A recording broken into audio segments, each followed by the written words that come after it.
Usta, bak gösterim sana. Bu divarı geçen yıl Ağustos'un 22'sinde vurmuştum. Dermanla duzunu çıkartmıştım iki taraflı. Dünen de bura. Bu astarım vurmuşam. Bu maddenin astarım vurmuşam. Şimdi bakın, bak gösteririm. Bak bu sudur, töküp vururam üstüne. Bak gör su yeterli. Akır gelir. Şimdi bak bu işe vurmaktır. Bak bakın. Dostlar, bak gör. Kubik canlıdan tercih. Dostlar, birinci duz sıkmalıdır. Sonra bunun astarı vurulmalı. Bak vurulan astarı bak.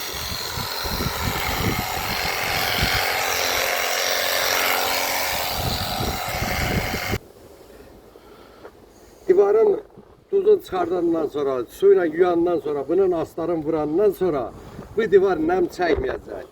Yəni nəmi çəkən himindən duzdur, müəllim. Bu duz mütləq çıxmalıdır.